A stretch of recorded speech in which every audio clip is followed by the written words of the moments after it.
আমি একটি কথা থেকে অন্যদিকে গিয়েছিলাম যে এক ভদ্র মহিলা আমার কাছে এসেছেন ইসলাম গ্রহণ করবার জন্য। আমি তাকে জিজ্ঞাসা করলাম, এফিডেভিট সব কমপ্লিট করেছেন এবং আইনি সমস্ত পদক্ষেপগুলো শেষ করেছেন, বললাম যে আপনি ইসলাম কেন গ্রহণ করবেন? যারাই আমার কাছে এই টাইপের আসে আমি জিজ্ঞেস করি, কারণ আমার তো জানা আছে যে বাংলাদেশের আমাদের মানুষের প্র্যাকটিস দেখে তো তার ইসলাম গ্রহণ করার কথা না, আরও ইসলাম থেকে পালানোর কথা। কেন গ্রহণ করেছেন? তো তিনি বললেন, ইসলাম সম্পর্কে আমি বই পড়েছি, এই বই আমাকে প্রভাবিত করেছে। আবার কোনো কোনো ব্যক্তিকে আমি দেখেছি, তাদের ব্যক্তিত্ব দেখে, নিশ্চয়ই সেরকম ব্যক্তিত্ব খুবই কম, দেখে আমি প্রভাবিত হয়েছি। গোটা পৃথিবীতে আপনারা বিশেষ করে পশ্চিমা দুনিয়ার খবর রাখবেন নিশ্চয়ই, সেখানে প্রতিদিন ইসলামে আসা মানুষের সংখ্যা বেড়ে চলেছে এবং পুরুষদের চাইতে মেয়েদের মধ্যে ইসলাম গ্রহণের সংখ্যা অনেক বেশি, প্রবণতা অনেক বেশি। কেন? যেখানে নারী অধিকার নিয়ে এত কথা বলা হয়, নারীদের অধিকার দেওয়ার জন্য এত আয়োজন নেওয়া হয়, এত উদ্যোগ নেওয়া হয়, সেই সমাজে কেন, সেই সমাজের নারীরা কেন ইসলামে আসছে এবং সেখানকার মুসলমানরা কেন ইসলামে আসছে, এই বিষয়টা নিয়ে আমি একটু স্টাডি করার চেষ্টা করলাম। আমার কাছে দুটি জিনিস পরিষ্কার হয়েছে। নাম্বার এক, তারা কোরআন পড়ে। যারাই ইসলামের পথে এসেছে তাদের বেশিরভাগ মানুষ কোরআন পড়ে ইসলামে এসেছে। এবং ওমর রাদিয়াল্লাহু তাআলার কথা আপনারা জানেন, গোটা পৃথিবীর ইতিহাসে প্রবাদতুল্য শাসকদের একজন, ন্যায় বিচার প্রতিষ্ঠার ক্ষেত্রে দৃষ্টান্ত স্থাপন করা মানুষদের একজন, সে ওমর রাদিয়াল্লাহু তাআলা আনহু। তার ইসলাম গ্রহণের ইতিহাসও আপনারা জানেন। তিনি কিন্তু নবী সাল্লাল্লাহু আলাইহি সাল্লামকে হত্যা করার দায়িত্বে নিয়োজিত হয়ে সে দায়িত্ব পালন করার জন্য যাচ্ছিলেন। প্রতিমধ্যে তিনি তার বোন ভগ্নিপতির কণ্ঠের তেলাওয়াত শুনেছেন। এই ঘটনা বিভিন্নভাবে বর্ণিত হয়েছে, আপনারা জানেন।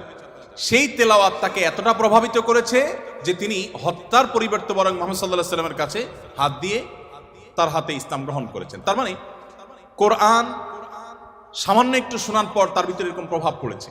আপনাদেরকে আরেকটা গল্প শোনাতে চাই। তুফাইল ইবনে আমর আদ-দুসি একজন বড় মাপের কবি ছিলেন ইয়েমেনের। শুধু বড় মাপের নয়, আমরা জাতীয় কবি বলি, তখনকার জাতীয় কবির কালচার ভাবে ছিল না। যদি থাকতো হয়তো তিনি ইয়েমেনের জাতীয় কবি থাকতেন তখনকার। তুফাইল ইবনে আমর আদ-দুসি, দুস ওনার গোত্রের নাম। উনি যেহেতু বড় সাহিত্যিক এবং কবি ছিলেন এবং সেই সময়ে কবি সাহিত্যিকদের অনেক কদর ছিল, বড় বড় রাজদরবারগুলোতে কবি সাহিত্যিকদেরই পদচারণা সবচেয়ে বেশি ছিল এবং সবচেয়ে বড় পুরস্কারগুলো তারাই জিততেন। প্রশংসা করে রাজাদেরকে বিভিন্ন কবিতা, বিভিন্ন পংক্তি, বিভিন্ন লেখা এগুলো উপহার দিলেই পুরস্কার পেতেন। তো তুফাইল ইবনে আমর আদ-দুসি যেহেতু সাহিত্যিক ছিলেন, ভিআইপি ছিলেন, তিনি মক্কা উমরা করতে এসেছেন। মুহাম্মদ সাল্লাল্লাহু আলাইহি সাল্লাম তখন গোপনে ইসলাম এর দাওয়াত দিচ্ছেন। মক্কায় আসার পর তার বন্ধু বান্ধব যারা মক্কায় ছিলেন কবি সাহিত্যিক, তারা বললেন, দেখো আমাদের এখানে তো একটা লোক, তার কথা শুনলেই মানুষ তার জাদুতে আক্রান্ত হয়ে যায়, বাপদার ধর্ম ছেড়ে দেয়।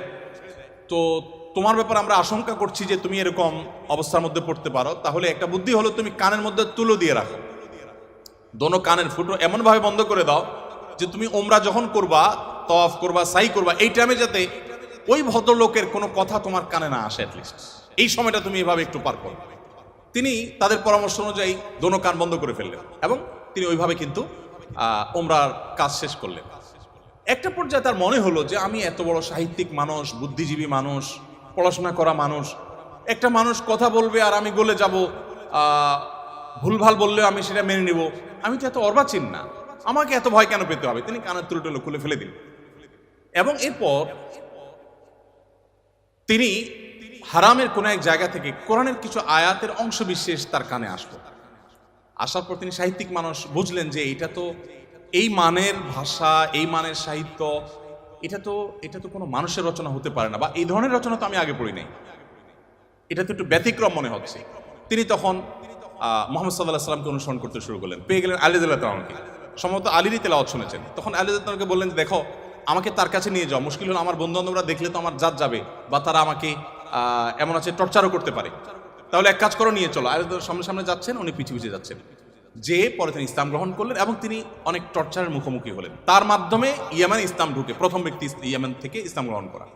আমি আপনাকে 50টা ঘটনা শোনাতে পারবো যে মানুষগুলো ইসলাম গ্রহণ করেছেন শুধুমাত্র কোরআন স্টাডি করে, কোরআন পড়ে। আমি আপনাদেরকে আজকে আহ্বান করে যেতে চাই, বাই চান্স মুসলমান আমরা যারা আছি, আমরা একটু ইসলামটাকে বোঝার চেষ্টা করি, আমরা ইসলামটা একটু জানার চেষ্টা করি। আমরা অনেকে মনে করি কোরআন হাদিস এগুলো হুজুরদের সাবজেক্ট, এগুলো শুধু ওনারা পড়বেন, আমরা শুধুমাত্র হুজুরদের মুখের দিকে তাকিয়ে থাকবো আর শুনবো। আপনি সেই ধর্মের অনুসারী যে ধর্মের প্রথম নির্দেশ কিন্তু নামাজ পড়া নয়, যে ধর্মের প্রথম নির্দেশ কিন্তু রোজা রাখা নয়, যে ধর্মের প্রথম নির্দেশ হলো ইকরা, তুমি পড়ো।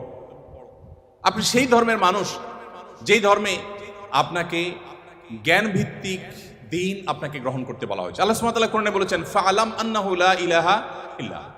ইমাম বুখারী রাহমাতুল্লাহ আলাইহি কোরআনের পর সবচেয়ে বড় বিশুদ্ধতম আপনার ব্যাখ্যা গ্রন্থ, সেখানে আল্লাহ রাব্বুল আলামিন যে কোরআনে আয়াতে বলেছেন এর আলোকে ইমাম বুখারী রাহমাতুল্লাহ একটা অধ্যায় রচনা করেছেন। আপনারা জেনারেল ব্যাকগ্রাউন্ডের মানুষ, আপনাদেরকে আমি কিছু এমন তথ্য দিতে চাই যেগুলো হয়তো আপনাদের জানা নেই, এবং সেটা এই জন্য দিতে চাই যে মুসলমানদের জ্ঞান বিজ্ঞানের চর্চা কোন লেভেলে ছিল, বিজ্ঞান তো বটে, সাধারণ জ্ঞানের চর্চাও কোন লেভেলে ছিল। ইমাম বুখারী রাহমাতুল্লাহর যে বুখারী শরীফের কথা আপনারা শুনেন, এই বুখারী শরীফ এটার যে শুধু ইয়েগুলো আছে, টাইটেলগুলো আছে, অধ্যায় এবং পরিচ্ছদের যে শিরোনামগুলো আছে, শুধু এই শিরোনামগুলোর ব্যাখ্যায় ভারতবর্ষের লেখক আছে, সারা ওয়ার্ল্ডের অন্যান্যগুলো বাদই দিলাম। শাইখুল হাদিস জাকারিয়া রাহমাতুল্লাহ আলাইহি ভারতের সাহারানপুরের উত্তরপ্রদেশের, তার লেখা আত-তারাজম ওয়াল আবওয়াব আছে। আপনার এই টেবিলের এই মাথা থেকে মাথা পর্যন্ত হয়ে যাবে সবগুলো ভলিউম রাখলে। এতগুলো ভলিউম ভর্তি কিসে? শুধুমাত্র সহিহ বুখারীর শুধুমাত্র যে টাইটেল বা শিরোনাম আছে তার ব্যাখ্যা। এবং এগুলো এতটা একাডেমিক এবং এতটাই আপনার ডিপ নলেজের বিষয় এবং এলমি বিষয়, একাডেমিক বিষয়, যে আপনি যদি এখানে প্রবেশ করেন তাহলে আপনি এটার ভেতরে শুধু ঢুকতেই থাকবেন এবং সামনে আগতে থাকবেন। এটা আমাদের ঐতিহ্য। যাই হোক, তো ইমাম বুখারী রাহমাতুল্লাহ আলাইহির একটা অধ্যায়ের শিরোনাম ছিল এরকম যে তিনি লিখেছেন বাবুল কাউলি বিল ইলমি, বাবুল ইলমি ক্বাবলাল কাউলি ওয়াল আমালি বি। অর্থাৎ সে অধ্যায় এখানে রচনা করা হচ্ছে যে অধ্যায়ে প্রমাণ করা হবে ইসলাম কোনো কথা বলবার আগে, কোনো কাজ করবার আগে মানুষকে সেটা জানার নির্দেশ করে। অর্থাৎ আগে জ্ঞান অর্জন করো, তারপরে তুমি করো। ইভেন আল্লাহ সুবহানাহু ওয়া তাআলা কোরআনে বলছেন ফাআলাম আন্নাহু লা ইলাহা ইল্লাহ, আল্লাহ ছাড়া সত্যিকার ইবাদতের উপযুক্ত আর কেউ নেই, এই কথার জ্ঞান তুমি অর্জন করো। দেখুন, আল্লাহ সুবহানাহু ওয়া তাআলা কিন্তু বিশ্বাসের কথাটাই বলছেন, কিন্তু জ্ঞান দিয়ে বলছেন। তার মানে তুমি জানো কেন আল্লাহ ছাড়া সত্যিকারের কেউ ইবাদতের উপযুক্ত থাকতে পারে না, কেন একাধিক স্রষ্টা থাকতে পারে না, কেন তুমি সেই জিনিসটা জানার চেষ্টা করো। কেন বলতে আমি এখানে আল্লাহ সুবহানাহু ওয়া তাআলা দর্শন জানতে নির্দেশ করেছেন তা নয়, আল্লাহ বলেছেন যে এই বিষয়ের স্বচ্ছ ধারণা এবং ইলম যেন আমাদের মধ্যে আসে। কিন্তু দুঃখজনক, আমরা কোরআন পড়ি না, আর পড়লেও বুঝে পড়ি না। পৃথিবীতে সবচেয়ে বেশি পাঠ করা হয় যে গ্রন্থ সেটা কোরআন। কোরআনের চাইতে বেশি পাঠ করা হয় সর্বযুগে সর্বকালে এরকম আরেকটি গ্রন্থ পৃথিবীতে নেই যে এত বেশি পরিমাণে পাঠ করা হয়। আর দুঃখজনক সত্য এটাও যে পৃথিবীতে না বুঝে পাঠ করার ক্ষেত্রে কোরআনের চাইতে আর বিকল্প বা আরেকটা গ্রন্থ আপনি খুঁজে পাবেন না। কোরআনই একমাত্র গ্রন্থ যে আমরা মুসলমানরা সেটাকে না বুঝেই শুধুমাত্র পড়ি। হ্যাঁ, কোরআন না বুঝে পড়লেও আপনি সওয়াব পাবেন, এটা একটা কাজ হবে। না বুঝে পড়লে কি লাভ হবে আমরা অনেকে বলি। আজকাল আপনারা জানেন অনেক টেকনোলজি আবিষ্কার হয়েছে, আপনারা টেকনোলজির লোক, যে একটা সিম্পল জিনিস আমাদের সবার হাতে হাতে আছে, স্মার্টফোন।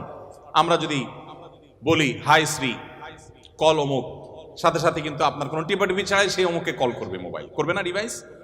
এখন তো আপনার আপনি কোন রুমে বসে বলছেন যে গরম লাগছে, এসিটা অন হয়ে যাবে। আপনি জাস্ট বললেন, নির্দিষ্ট শব্দ উচ্চারণ করলেন যে আপনার কাছে গরম লাগছে, এসিটা অন হয়ে যাবে।